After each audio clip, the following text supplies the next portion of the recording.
Tá chegando. Opa, tudo bem? Tudo bem, que bom estar aqui com você, Ah, Caio. a alegria é minha. Antes da gente prosseguir, deixa eu perguntar. O meu rosto está dentro da tela para você? Sim, perfeito. O som também, está tudo uma maravilha. E quero agradecer pela palavra abençoadora que você nos trouxe Amém. hoje. Amém, meu irmão. Você também está todo perfeito aqui. Agora tinha que passar agora o caminhão do camarão aqui em frente. Do camarão. Bom, camarão é bom, né? Camarão, gás, tudo isso que passa de manhã. Aqui em casa eles passam, mas eles passam tocando aquela musiquinha de pipoca, de pipoqueiro. Aham. Aquele. Tananana, Eita! nanana. Aí a gente sabe que é o gás ou é algum outro serviço. E à Eles, tardezinha passo da pamonha. Olha a da pamonha! pamonha. Ah, esse aí, se não fosse tempo de Covid, para mim ia estar perfeito. Uma à tardinha, uma pamonhazinha com café gostoso, É tudo de coisa bom. maravilhosa. Meu mano, e como é que você está atravessando esse tempo Covid-19, essa era? Caio, fácil não tem sido não, né? A gente que está Uhum, acostumado a lidar com gente o tempo todo e de repente se vê isolado dentro de uhum, casa e é. sem poder, por exemplo, o Dia das Mães, né? Sem poder dar um abraço na minha mãe, sem Uhum, poder ver pessoas que a gente ama, é muito uhum, complicado.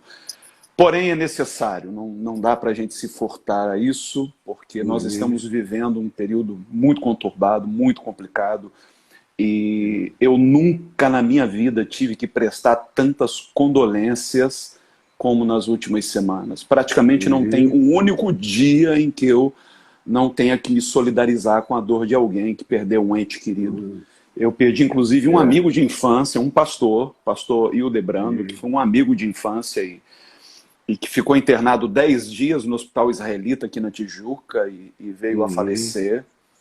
E uhum, isso tudo, eu te confesso que cria uma ambiência de apavoramento. Se nós não uhum, estivéssemos blindados por essa fé, por essa certeza uhum, de que há um Deus no céu, de que as coisas é. não estão descarriladas, sabe? Não estão entregues Uhum, à própria sorte. Não fosse essa uhum, fé, eu acho que nós nos desesperaríamos mesmo. Tá é muito duro. verdade. Eu vivo em estado de quarentena agora já há 20 anos. E desde que eu decidi parar de correria e de viagens diárias que duraram décadas e décadas, não parece não, mas já daqui a pouco faz 50 anos dessa correria toda. Então, quando eu decidi parar, aquela coisa alucinante, foi mais ou menos no tempo que eu conheci a Adriana. E aí a nossa vida se transformou numa vida conjugal. E nós ficamos juntos. Primeiro nós ficamos 2 anos na praia, pegando sol. Todo o sol que eu não tinha pegado dos 18 anos para frente, só dentro de avião, viagem, conferência, teatro, estádio e tudo pregando. Eu agora falei, vamos pegar esse sol que eu perdi. Aí fomos para a praia de Itaipu, em Niterói, ficamos quase 2 anos no sol, de 10 da manhã às 6 da tarde. Aí depois que a gente teve que mudar para Copacabana, porque eu estava começando o Café com Graça lá em Copacabana, e aí eu comecei a escrever o meu site, o meu portal, que tem lá milhares e milhares e milhares de coisas escritas, né? É muita coisa escrita e para ler leva muito tempo, muitos anos até. Então eu escrevia 16 horas por dia e parava mais ou menos meio-dia, corria quase na frente da praia corria até a praia e nadava ali da Constante Ramos até o Leme, ou então até o antigo Meridian. Aí fazia a volta, nadava de volta, corria para casa, um banho e e escrevia. E à noite eu ia pregar no Café com Graça. Então a nossa vida foi ficando aquela vidinha nossa, de nós dois, os nossos filhos entravam, saíam e por ali. Depois, há 15 anos atrás, a gente mudou para cá, e eu também, atividades públicas só à noite, pregando para o povo em cujo encontro eu ia, ou recebendo aqui na tenda que eu fiz na frente da minha casa. Vinha um grupo grande para cá, o resto era trabalhando, até que começou a ver em VTV. As web TVs apareceram na Terra, eu criei logo a VMVTV, já tem um bom tempo, uns 14 anos, e comecei a fazer programas de TV em casa. Então era programa, minha mulher, meus netinhos, estavam começando a nascer aqui, já tinha uma maior. Então, resumindo, de quarentena, de ficar em casa, eu estou razoavelmente acostumado. Eu só não estou acostumado com essa segunda parte, que é não poder ver os filhos e os netos.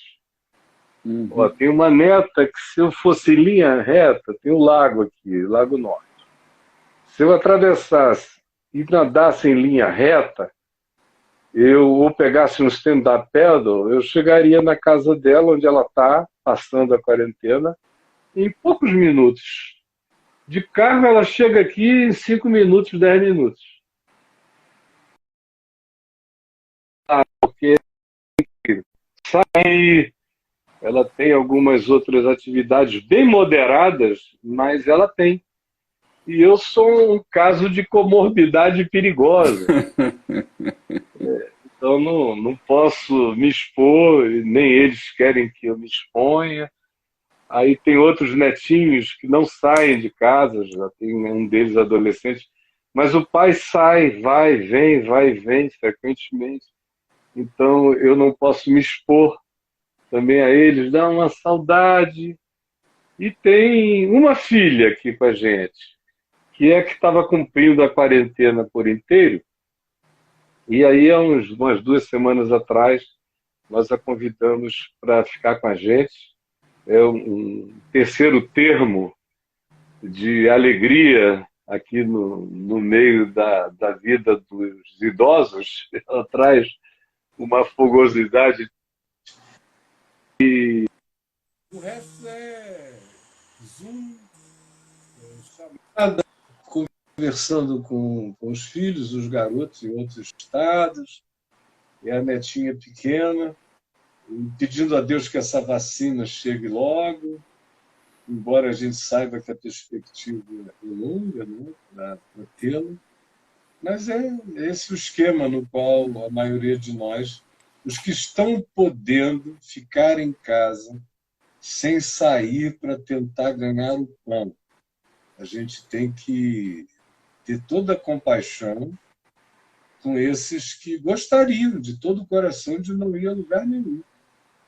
Mas toda manhã oram, se ajoelham, pedem proteção, botam uma máscara, um vidrinho de álcool em gel e vão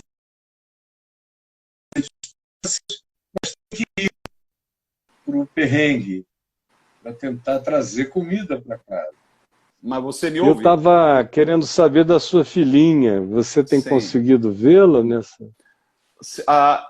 situação? Infelizmente, Caio, por amor a ela, eu prefiro manter a distância. Eu tenho uma filha especial, Rayane, que não mora comigo, mora com a mãe. Nós estamos separados, já vai fazer 3 anos. E por conta da pandemia, eu tenho sido impossibilitado de estar com ela. O que para mim é muito oneroso do ponto de vista emocional. Eu sinto muita falta não só dela, falta dos outros filhos também. Mas hoje, Caio, voltando ao que você estava falando, a minha luta hoje é tentar de alguma maneira convencer os irmãos, e principalmente colegas pastores, a levarem a sério esta quarentena. Isso é uma Porque coisa não... inconcebível, né? Parece que a gente está enxugando o gelo. Porque É. enquanto há um grupo de pastores sensatos que entendem o cuidado que eles devem ter para com o rebanho, que nada mais é do que uma declaração de amor a Jesus, né? Jesus perguntou: Pedro, tu me amas? Então cuida das minhas ovelhas. Então cuidar de Uhum. gente é dizer a Jesus o quanto nós o amamos. Mas há um grupo na contramão disso tudo que está tão politicamente comprometido que acaba dando voz ao absurdo. É. E mesmo tendo pastores da sua equipe morrendo de Covid-19, Uhum. não arredam os pés em 1 centímetro. Às É. vezes eu me sinto meio que como Paulo e Silas, quando eles estavam lá na prisão em Filipos, Uhum. e estavam adorando, e aconteceu aquele terremoto, todos nós conhecemos a história, só que geralmente a ênfase recai no terremoto, e dizem até que o louvor é que produziu aquilo. Eu não Uhum. consigo enxergar por esse lado. O grande milagre ali foi É. Paulo e Silas evitar uma fuga em massa. Porque É. imagine você E um aquelas. suicídio. E um suicídio. E o É. suicídio por conta da fuga em massa. Porque É. o carcereiro seria acusado de ter facilitado a fuga e teria que É. pagar com a vida dele e da família. É. Quer dizer, ele É. achou que era melhor se suicidar e ficar configurado que ele foi morto pelos presos, e com isso a família ser poupada. Quer dizer, tudo que É. preocupava aquele carcereiro era o bem-estar da sua família. E Paulo e Silas conseguiram deter a fuga em massa e deter o suicídio daquele homem. Uhum. Então, Uhum. hoje, como líder, como pastor de um rebanho que Deus me confiou, eu me vejo na responsabilidade de tentar convencer o povo de maneira consciente, quer dizer, não é por uma imposição, mas Uhum. demonstrando a eles o quão preciosa é a vida, mais Uhum. preciosa do que a economia, mais precioso do Uhum. que qualquer coisa. O que eu tenho Uhum. visto muito, Caio, é que Uhum. alguns líderes me parecem leões nos púlpitos na hora de defender seus interesses, defender É. seus pontos de vista, mas na hora de cuidar do rebanho que lhes foi confiado, quando o que está em Uhum. jogo é a vida alheia, eles são cordeirinhos. Na Jesus. realidade, eu achei que você foi tão generoso quando disse que eles parecem leões no púlpito. Não, eles parecem lobos mesmo. Mas é porque o que me ocorre aqui é aquela. Quando Jesus é apresentado em Apocalipse como leão e cordeiro, É. né? Você É. falou agora há pouco sobre aquele ser híbrido da pomba e da É. serpente, pois É. Cristo se apresenta também de maneira híbrida no Apocalipse. Ele é É. leão, mas ele também é É. cordeiro. E alguns vão O dizer que ele, problema, ele veio como cordeiro e voltará como leão. Eu não consigo ver assim. Eu o creio problema é que. que essa moçada, não dá para associá-los a leão, senão você tem que dizer ao leão que anda em derredor de vós procurando alguém para tragar. É outro Porque se leão. você não distinguir um leão do outro leão, dá até a impressão que é uma coisa boa e não é. E o Não, é pior, meu verdade. querido, é que a coisa toda tem a ver com arrecadação. Totalmente. Porque se esse povo fica em casa e obedece à quarentena, o distanciamento social e tudo isso, eles não têm como fazer o show de impressões, de semi-hipnose, de sugestão, de apelação, em nome de Deus, para arrancar até as carnes, os ossos e os tutanos desse povinho enganado. E aí Uhum. eles ficam desesperados com o fato de que culto não foi incluído em atividade essencial. Aí eles começam a desviar-se disso, dizendo que dão apoio ao presidente, tentam fazer disso uma questão só de natureza política, quando na realidade não dá para ter questão política quando a temática é científica. quando o problema é científico, a política cala a boca. Ela não tem o que dizer. Eu não É vou a verdade. um deputado buscar prescrição de receita quando eu estou doente, e nem ao presidente da República. Eles têm que se recolher à sua ignorância profunda. Mesmo quando o presidente seja um médico ou um cientista, ele tem que saber que ele está ali na condição de político, por isso ele passa para outros com competência as decisões nessa área, mas o pessoal da igreja, os líderes que querem é grana, é culto, é tudo isso, eles não se conformam. Então agora, qual é a saída? A saída é que nós estamos alinhados com a visão do presidente da República. E por isso, tudo tem que abrir, isolamento no máximo para esses coroas cheios de comorbidades, o vertical, que aí eles morrem, o pessoal vai trabalhar, quando volta contamina mesmo todo mundo,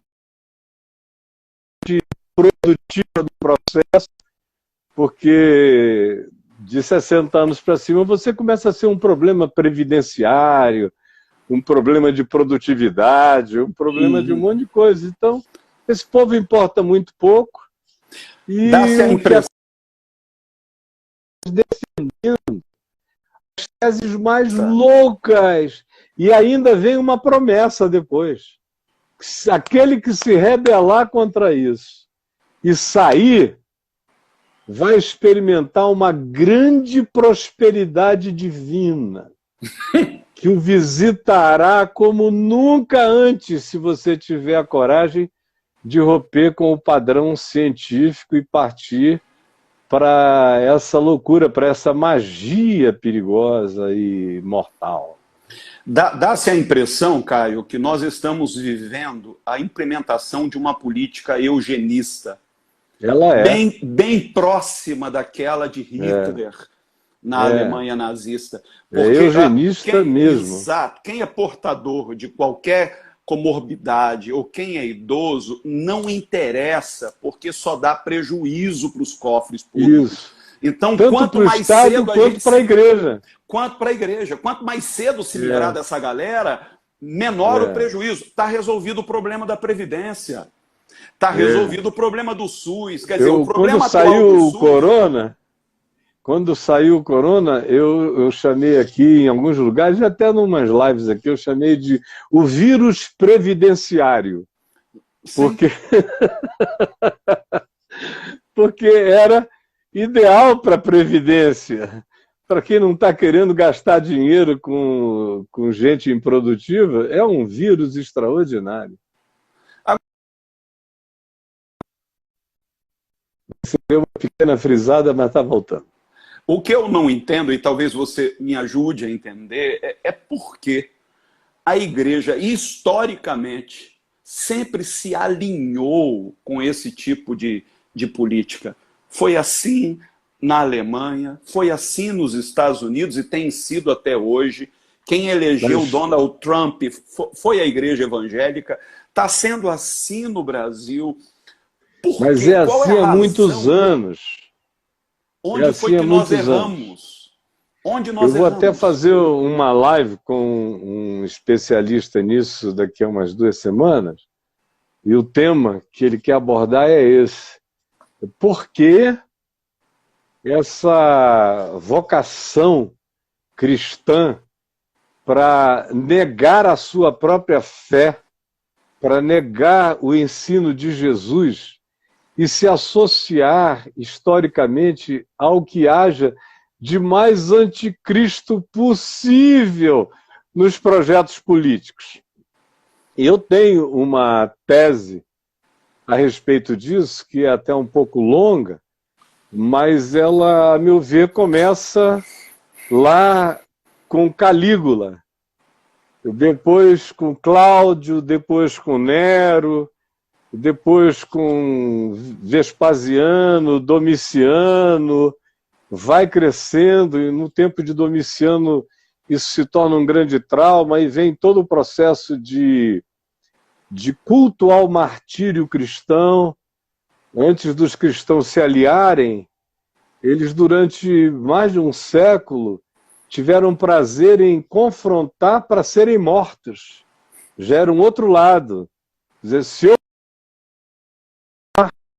eu tenho um galardão extraordinário, que João teve que lutar contra isso, Policarpo, discípulo de João, teve que lutar contra isso, alguns outros chamados pais da igreja no segundo século, no terceiro século, para isso, até que veio o grande cansaço dos cristãos. De um outro lado, os romanos já estavam matando gente, matando, não só cristãos, mas matando há muito tempo.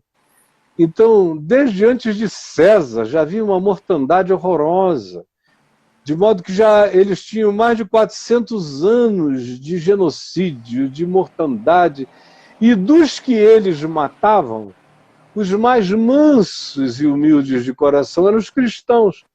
De modo que, na minha leitura psicossocial e histórica, os cristãos foram elevados a uma espécie de figuras arquetípicas da perversidade cristã, onde eles desovavam a maldade deles. E em Nero isso ganhou um requinte de sofisticação extraordinária, com o incêndio de Roma, culpa dos cristãos e tudo mais. Tinha também as histórias chocantes de mártires como Blandina, como Tecla, como tantos outros que deram a vida com prazer na arena, sem medo de nada, chocando o imaginário romano, até que chega Constantino, e com ele o escriba dele cristão, o Lactâncio, e o Lactâncio, vendo que o imperador estava todo fragilizado pela desconstrução e pulverização inteira do império, ele começou a dizer, olha, tem um povo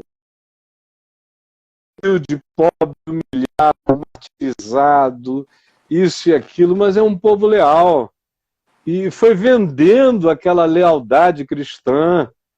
E os cristãos nem eram a maior parte do império, eles só estavam capilarizados em todo o império. O Constantino começou a ter aquele interesse. Era um povo muito mais unido do que os do culto a Mitra, a Cibele, a qualquer outro culto. Eles eram unidos. E aí vem aquela história que só Deus pode julgar e saber do símbolo. Com esse símbolo tu vencerás, com a cruz, isso e aquilo. O fato é que ele chama os bispos e presbíteros da igreja e diz, olha, se vocês orarem por mim, me derem apoio, me ajudarem, me socorrerem, ficarem ao meu lado nesse tempo de fragilidade, eu vou ajudar vocês. Aí começa a isenção de impostos, começa a oficialização gradual do culto cristão, eles são tirados da clandestinidade, começam a ser oferecidos a eles lugares pagãos para serem limpos dos seus ídolos e se tornarem em ambientes de culto. Para os cristãos é um processo de algumas décadas, mas em pouco tempo, em 30 anos, a igreja perseguida, solitária, martirizada, às vezes complexada e oprimida, estava cheia de poder, de glória. Os sacerdotes dos cultos pagãos tinham sido substituídos agora pelos antigos bispos que ganharam o status de sacerdotes com poder pagão sobre o povo. Aí é uma história longa.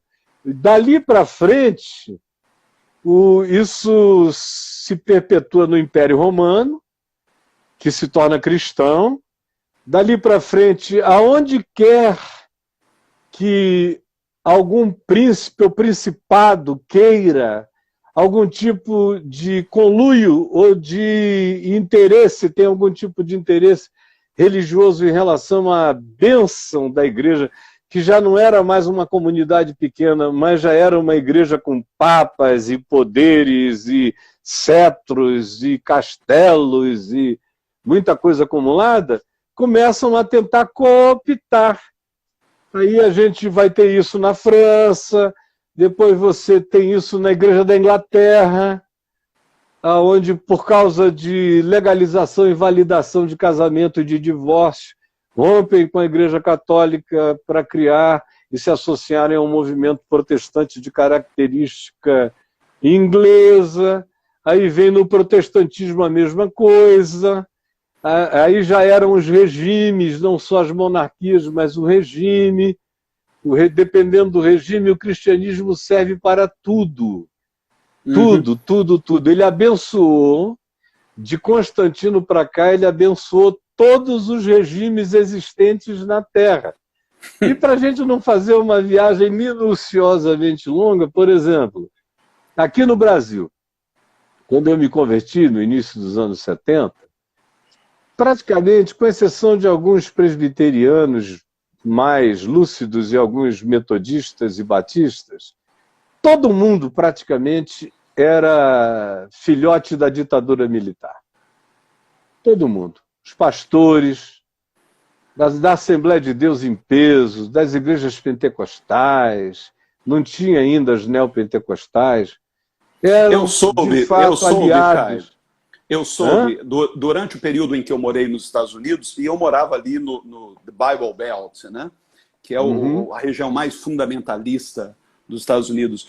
E lá eu fiquei sabendo que desde a primeira vinda do Billy Graham aqui no Brasil, em 1960, quando ele chegou contando nos Estados Unidos a receptividade que ele teve e tal, os evangelistas americanos e também grandes denominações americanas ficaram de olho no país. E quando em 64 aconteceu o golpe militar, logo após veio uma enxurrada de pregadores norte-americanos com as milagres. E também de gente da CIA. Exato, muitos deles eram da CIA. Da CIA. A ideia não era só evangelizar, era catequizar. No sentido de trazer uma ideologizar. Ideologizado, exatamente. Exatamente. Então vieram... Eu acredito, Caio, que uma das razões porque a igreja sofre perseguições hoje, principalmente em países de maioria muçulmana, e os antigos países da cortina de ferro, não é por uma aversão ao evangelho, é uma aversão ao cristianismo. Ideologizado. Exato. Antes comprometido com Roma, hoje comprometido com o Império Norte-Americano. Se nós quisermos, de fato, que o evangelho... Já se comprometeu com todos os impérios. Exatamente. Se comprometeu com o Império Espanhol, com a monarquia imperial portuguesa, com tudo que aconteceu. Foi o mesmo processo de ideologização e de genocídio e dizimação das populações locais. Quando a gente vem aí para 64, os evangélicos também tinham uma quantidade brutal de policiais militares, da PM, e de muitos crentes nas fileiras do Exército, Marinha, Aeronáutica, mas mais no Exército. Eu conhecia profundamente isso porque nas igrejas onde eu cresci, eu vi crentes oficiais das Forças Armadas entregando os meus amigos jovens, que tinham alguma coisa a ver com diretório estudantil e tal, tiveram que fugir, se exilar, e eram garotos puros, crentes, nem sabiam o que era aquilo direito, mas foram entregues pelos próprios crentes. Naquele dia que você estava lá na PUC comigo, eu falei de um pastor batista que entregou dezenas e centenas de crentes para a ditadura, assim, na cara limpa, uma coisa muito feia. E aí a gente prossegue, e eu ia dizer o seguinte: naquele tempo, os evangélicos tinham um complexo de inferioridade extraordinário. Por exemplo, quando eu comecei a pregar o evangelho em Manaus, nós éramos lá cerca de muito pouca gente no norte, menos de 1%, eram os evangélicos.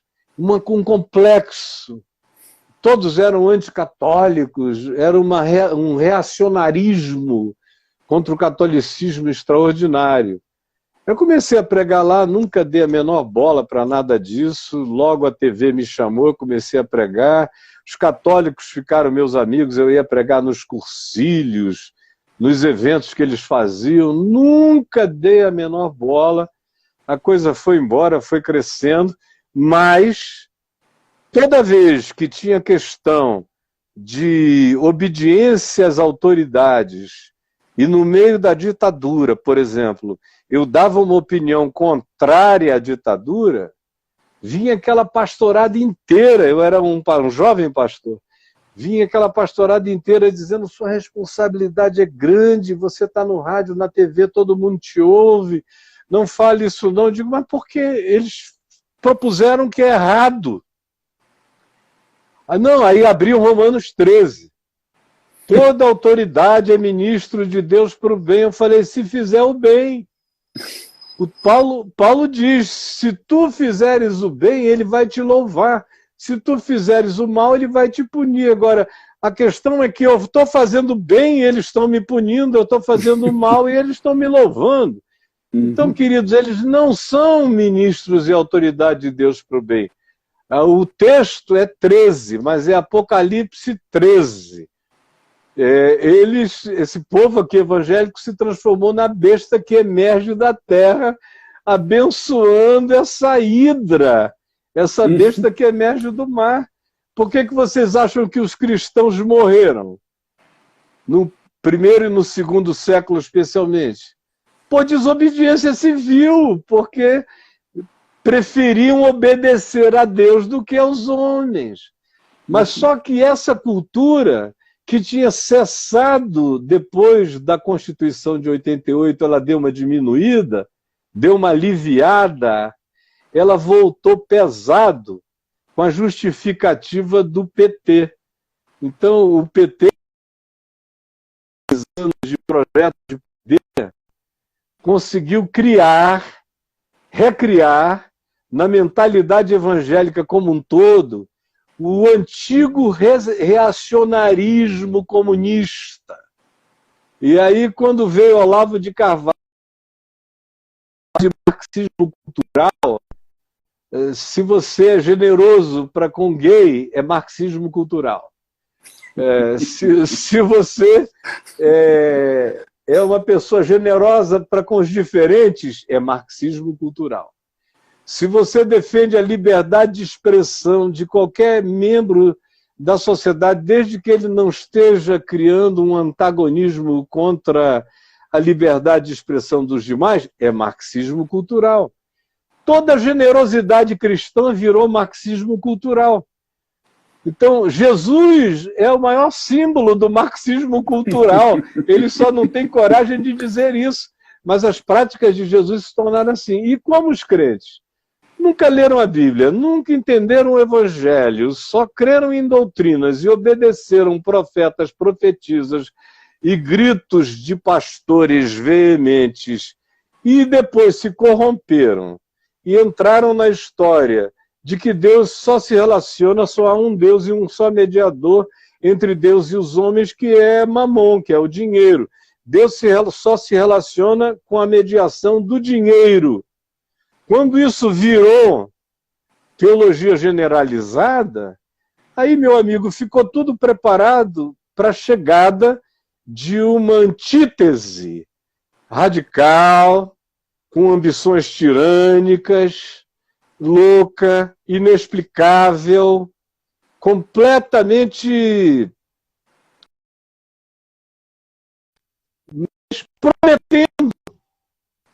prometendo espaço, prometendo de novo rádios, prometendo televisões, prometendo a destruição da Rede Globo de televisão, que é outro objeto de humilhação dos cristãos evangélicos, que quiseram muito estar lá dentro e nunca conseguiram, e aí sentem uma raiva horrenda, odiosa. Tudo isso se juntou num pacotão só para criar esse volume enlouquecido que a gente está assistindo, Era inconcebível, meu querido. Eu jamais poderia imaginar que eu ia começar a minha velhice vendo a igreja evangélica num estado tão horrendo de corrupção espiritual, mental, de abandono, de apostasia ao evangelho. E eu vou dizer uma coisa ainda pior, submetida a um principado e a uma potestade dos mais malignos que estão presentes hoje na Terra. O pessoal está pensando que a luta é contra carne e sangue. A gente está lidando com um principado, uma potestade diabólica, que está destruindo a pureza do que tinha sobrado de fé no coração das pessoas. E enquanto eu falo aqui, por exemplo, se eu estivesse com os comentários abertos, era a gente dizendo, cala a boca, Caio, você não entende nada disso, e me chamando de comunista, e não sei o que e tal. É porque a minha casca é dessa grossura, não é? E eu tenho convicção de que estou falando a palavra de Deus e sei qual é o galardão dessa fidelidade na presença de Deus. Mas se não fossem pessoas como você e como algumas outras que têm a coragem de dizer o que pensam e viver com as consequências, eu já estive sozinho aqui muitos anos. Mais ou menos do ano 2000 para cá, eu fiquei muito só, porque a outra coisa que se esquece, sabe o que é? Desculpe eu estar falando tanto. Não, à vontade. Me perdoe mesmo. O que o pessoal esquece é que os evangélicos estiveram com o PT até 2010.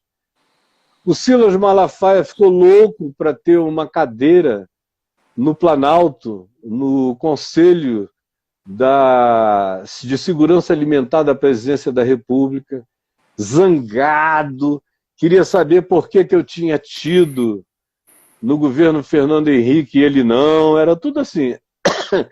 Queria porque queria um lugar na Rede Globo, porque eu tinha tido, porque ele não. Tinha essa história toda, então, era pleno PT. E eles estavam querendo e obtiveram lugares, espaçamentos, conseguiram colocar suas pessoas lá dentro, só que descobriram que não tinha espaço para eles como eles queriam ter. E aí foram devagar ficando antagonistas, mas eu me lembro absolutamente bem do que aconteceu, que o povo tem uma memória muito curta. Eles lutaram para ter. Tem uma quantidade enorme de pastores hoje que estão aqui matando pelo Bolsonaro, mas que estavam colados com o Lula dramaticamente. Eu posso citar os nomes de centenas deles que estavam lá. Agora, eles têm a capacidade de virar a página e dizer nunca vi, nunca estive, não é nada disso, apontar noutra direção e o povo não tem memória nem de peixe, que dizem que dura 5 segundos. Então, aí, meu amigo, é fácil. Eu estava apanhando do ano 2000 em diante, porque eu estava batendo no projeto político do PT, batendo na roubalheira, batendo no Lula. Então, o PT bateu em mim até não poder mais. Isso é tão verdade que o Olavo de Carvalho quis fazer um hangout comigo. Não é porque eu tinha nenhuma identificação com Olavo de Carvalho, nunca tive. Se ele não se converteu ao Evangelho, jamais terei. Mas ele quis por quê? Porque eu me tornei conveniente àquela altura por estar batendo no PT. E tudo que se queria era tirar o PT da reta. Aí, quando o PT perde, começa essa história já da inclinação na direção mínima da ideologia, e eu comecei a bater lá atrás, a dizer, olha, isso vai acabar mal, vocês estão pensando que isso é brincadeira, não, isso vai transformar-se em faixa presidencial, e vocês estão brincando, estão em silêncio, isso vai crescer. E aí, tanto mais quanto conseguiram transformar a disputa numa luta contra o PT, e eu não queria, por exemplo, eu fui para o primeiro turno, votei na minha candidata, que todo mundo sabe quem é. Aí, quando ela perdeu no primeiro turno, veio o segundo, eu falei, acabou a eleição para mim. Eu fui lá e cancelei meu voto, Porque no PT eu não votaria mesmo. Mas no Bolsonaro, de modo algum. Eu não conheço o Bolsonaro de 4 anos para cá, eu conheço desde 83. E ele é coerente com ele mesmo, ele nunca mudou. Tem gente que pensa que ele muda, ele é igual aquele João Bobo. Ele se faz de bobo, ele vai, você diz, não, o presidente mudou, é até amanhã, cara. Aí ele volta e continua tudo a mesma coisa. Então, eu estou vendo esse comportamento, que não pode nem ser chamado de errático, é um malabarismo bem consciente há muitas décadas, e não vai mudar. E eu estou aqui orando e pedindo misericórdia. Oi? Eu louvo a Deus, Caio, porque no meio de tudo isso, Deus tem levantado vozes dissonantes. E a sua é uma delas, é uma das mais importantes vozes proféticas que nós temos no país hoje. Assim como Deus levantou Desmond Tutu na África do Sul, como Deus levantou Bonhoeffer para peitar o regime nazista, como Deus levantou Luther King, que inclusive foi taxado de comunista. E ele chegou a dizer que o comunismo só existe porque nós não estamos sendo suficientemente cristãos. Então, eu espero, sinceramente, andando na contramão e tendo a companhia de gente do seu quilate, lá na frente, as próximas gerações, em retrospectiva, vão perceber o valor dessa luta na qual nós estamos engajados. Então, hoje, constantemente, eu sou vítima de haters, já recebi ameaças. Na internet, o tempo todo, qualquer coisa que eu poste, as pessoas vêm de sola, arrebentando, xingando. Já tive que lidar com calúnias, fui inclusive caluniado anos atrás pelo senhor Olavo de Carvalho, fez lá uma matéria porque eu critiquei o Marco Feliciano na época e ele tomou a dor para si. Mas eu acredito que hoje nós estamos vendo a recapitulação do que está lá em Apocalipse. Você sabe, eu sou de uma escola preterista, então eu creio que boa parte do livro de Apocalipse se cumpriu ainda naquela geração. Mas claro, que cada geração tem o seu próprio Apocalipse. Isso, ele é como eu chamo, uma linha do tempo espiral crescente. Ele teve o seu cumprimento no pretérito, e o pretérito é um arquétipo para você ir entendendo de geração em geração o crescimento apocalíptico da história. Exatamente. E diz lá que a besta que emerge do abismo faz com que todos adorem a besta anterior, cuja imagem tem o poder de falar. Olha que coisa interessante, porque lá no Salmo 115, se eu não me engano, diz, tornem-se semelhantes a eles, aqueles que os adoram. Quer dizer, só que o ídolo lá do Salmo 115 tem boca, mas não fala. Parece que a idolatria sofreu um upgrade. Por quê? Porque e agora o Apocalipse diz que as estátuas falariam, não é? Então, os ídolos dos evangélicos hoje têm boca e fala. E só fala bobagem. Mas é incrível, porque diz lá que aqueles que adoram se tornam semelhantes. Os nossos pastores estão se tornando semelhantes ao ídolo deles. Está tudo ficando bolsonarizado. No gestual, no vocabulário, o que eu mais ouço hoje nas lives... Na grossura. Pastores, exato. Canalha! Xingamentos desse nível. Eu já tive o desprazer, Caio, de ver um pastor, aliás, um não, 2, dizerem em live pela internet que estão dispostos a pegar em arma para defender o governo Bolsonaro. Conclamando o povo a sair às ruas e derramar o seu próprio sangue. Você já imaginou? Um desses são os oportunistas. Se não tivermos uma voz profética, se não tivermos uma voz profética para peitar isso. Quando você vê esse pessoal que só pensa em grana, falando isso, eles estão entregando a mãe para o diabo, se for um bom negócio.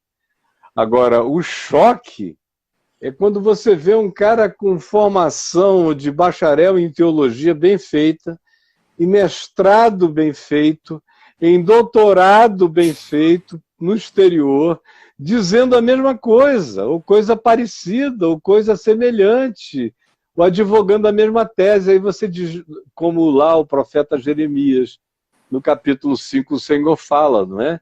Porque há quem diga que são os pobres que dizem isso, e que concordam com isso, mas não. São os elevados, os ricos, os eruditos do meu povo que também estão falando a mesma coisa. Nós estamos assistindo esse cumprimento de novo. E tem mais, se você levanta, e eu não tenho problema, porque eu nunca vivi sem ser com uma voz profética. Há 47 anos, sempre foi, sempre foi. Sempre foi batendo de cara e de frente. Então, para mim é mais ou menos normal, natural, dizer em nome do Senhor não e viver com as consequências e frequentemente ficar só. Agora, o que é chocante nesse tempo é que antigamente você via com mais notoriedade aqueles que eram os 7.000 que não tinham dobrado os joelhos a Baal. Você quase não vê mais. Agora você vê 70 que não dobraram, 700 que não dobraram, mas 7.000 é um número superlativo que você não encontra mais. E agora, sobre o que você falou de que no futuro isso vai ser reinterpretado, na realidade já começa a ser. Porque tem uma quantidade enorme, é que eu não posso falar, não é? E nem vou. Quantidade enorme de netos de presidentes das maiores denominações comprometidas com isso, pastores televisivos, seus netos de 18, 20 anos, estão todos aqui comigo, seguindo, dizendo, meu Deus, tem dias que me dá vontade de sair correndo para sempre e não voltar mais. Seus filhos, frequentemente suas esposas. Então, eu também não quero nem pensar no que pode acontecer de desagregação familiar dentro de algum tempo na vida dessas pessoas. Assim também a quantidade de desespero depressivo suicida que vai crescendo. Tem gente que vai olhando para aquilo e achando tão bárbaro que o cara que se diz de Jesus esteja associado à violência, à morte, ao ódio. Tem um coraçãozinho mais fraco ou depressivo, alguns acabam sucumbindo, se não a depressão mais profunda, às vezes até a prática suicida mais trágica, não é? É isso mesmo, meu amigo. E é tão bom saber que você está aí, te ter como irmão querido, e sobretudo, Hermes, saber que você atravessou. Você fez uma grande, longa viagem para chegar até aqui. Sim. Porque você está vindo lá do neopentecostalismo mais brabo. Mais brabo. Você cresceu ali no meio daquela obediência servil, daquilo que, se não dissesse sim, era pecado e era passível de exílio ministerial, de abandono, como você foi perseguido desde a juventude, de muitas formas. Sim. Até que chegou a hora em que você começou a receber perseguição adulta, depois perseguição pastoral, depois perseguição já sendo pai, já sendo casado. Então, eu olho para você, especialmente desde aquela noite que a gente se encontrou aqui em casa, que para mim foi uma noite muito querida, muito especial, e o meu coração te amou com razão de ser, conhecendo a tua história, a tua luta, os teus sofrimentos, as tuas humilhações, e vendo que você não estava disposto a retroagir, nem a fazer nenhuma barganha, mas a continuar, meu coração agradeceu imensamente a sua presença, a sua existência, o fato de que você é bem mais novo do que eu e tem muito mais força, energia, futuro para continuar, para suscitar a mesma coisa no coração de outros. Porque eu sou um cara que não sou idoso, mas eu sou muito avariado, no coração arrebentado.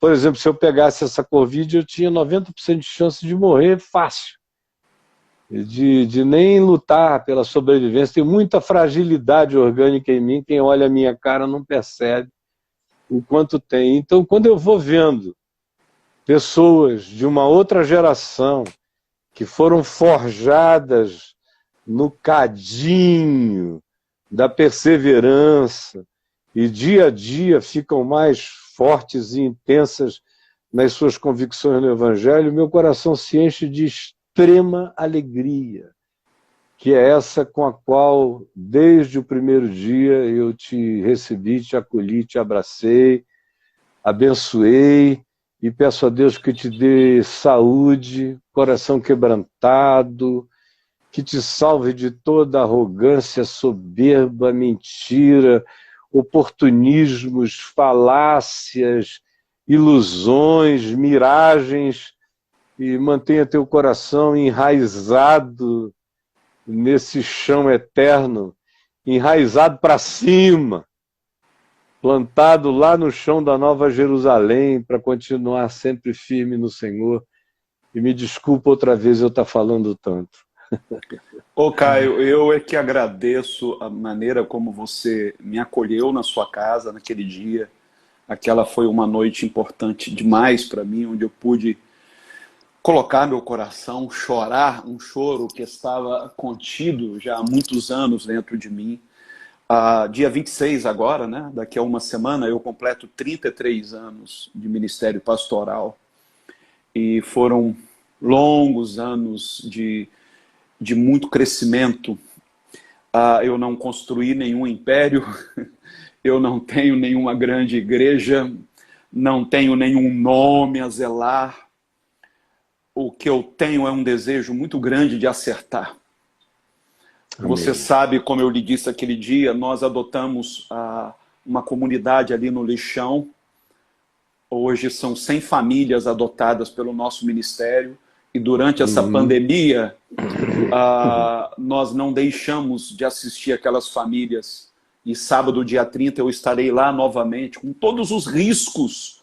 Eu sei que não é fácil, é muito arriscado, até porque já é um foco lá da Covid, mas é um povo que eu aprendi a amar. E eu peço a Deus que esse amor nunca pare de jorrar. O que eu mais tenho aprendido com o Senhor nos últimos anos é amar por amar, amar sem esperar absolutamente amar por nada, né? Nada, exatamente. E aproveitar também e dizer que a mudança que houve na minha vida, entre muitas coisas que Deus fez, foi graças a uma filha especial que Ele me deu, que me ensinou um amor puro, um amor sem expectativas mirabolantes. E cada vez que eu abraço a Rayane, o seu silêncio, porque ela não fala como a gente fala, né, com essa eloquência, mas o seu silêncio me soa mais eloquente do que tantos sermões inócuos que a gente ouve por aí. Então eu louvo a Deus pela sua vida.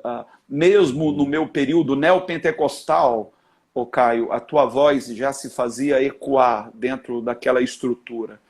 E me fez muito bem, muito bem.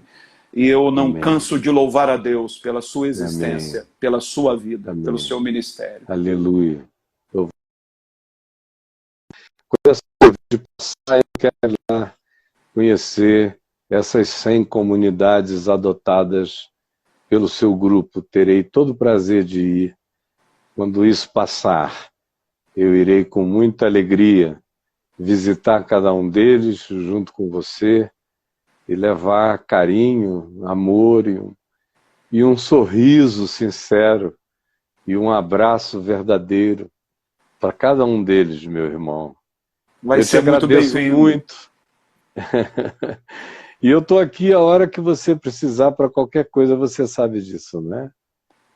O que nós oramos naquela noite, eu te falei naquela noite, não tem retorno.